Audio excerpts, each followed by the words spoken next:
This is a twist actually. I wanted to sing a song in Malayalam that is Chandrakalabam. അത് പഠിച്ചുകൊണ്ടാണ് എനിക്ക് ഒരു sinus തൊണ്ടയുടെ ഒരു അസുഖം. പക്ഷേ എനിക്ക് തോന്നുന്നു എനിക്ക് കുഞ്ഞൂസ് എന്നെ കാലുവാരിയാൽ തോന്നുന്നു.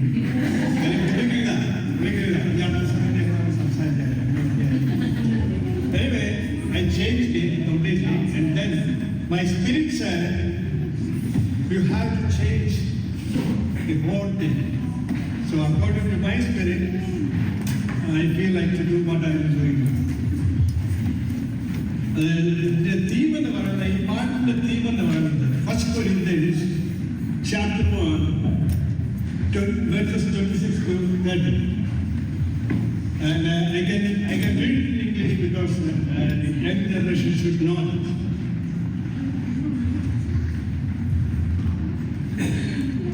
For consider your calling, brothers, not many of you were wise according to worldly standards, not many were powerful, not many were noble birth, but God chose who is foolish in the world to shame the wise. God chose what is weak in the world to shame the strong.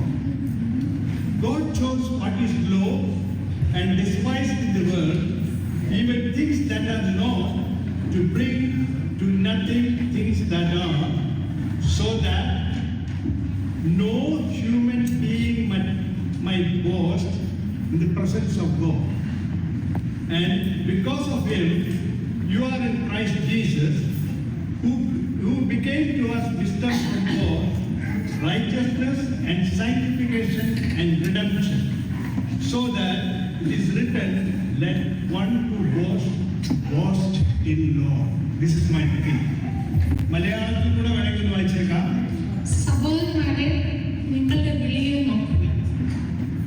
ലോകാഭിപ്രായം ജ്ഞാനികൾ ഏറെയില്ല, ബലവാന്മാർ ഏറെയില്ല, കുലീനന്മാരും ഏറെയില്ല. ജ്ഞാനികളെ ലജ്ജിപ്പിക്കാൻ ദൈവം ലോകത്തിൽ പോഷത്വമായത് തിരഞ്ഞെടുത്തു. ബലമുള്ളതിനെ ലജ്ജിപ്പിക്കാൻ ദൈവം ലോകത്തിൽ ബലഹീനമായത് തിരഞ്ഞെടുത്തു. ഉള്ളതിനെ ഇല്ലായ്മയാക്കുവാൻ ദൈവം ലോകത്തിൽ കുലഹീനവും നികൃഷ്ടമായതും ഏതുമില്ലാത്തതും തിരഞ്ഞെടുത്തു. ദൈവസന്നിധിയിൽ ഒരു ജഡവും പ്രശംസിക്കാതിരിക്കേണ്ടതിന് തന്നെ. നിങ്ങളോ അവനാൽ ക്രിസ്തുവേശുവിലിരിക്കുന്നു. അവൻ നമുക്ക് ദൈവത്തിൽ നിന്ന് ജ്ഞാനവും നീതിയും ശുദ്ധീകരണവും വീണ്ടെടുപ്പുമായി തീർന്നു. പ്രശംസിക്കുന്നവൻ കർത്താവിൽ പ്രശംസിക്കട്ടെ എന്ന് എഴുതിയിരിക്കുന്നത് പോലെ ആകേണ്ടതിന് തന്നെ. ഇതാണ് ദൈവകരുണയിൽ ധനമാഹാത്മ്യം നാവന്യമോ ദൈവകരുണയിൽ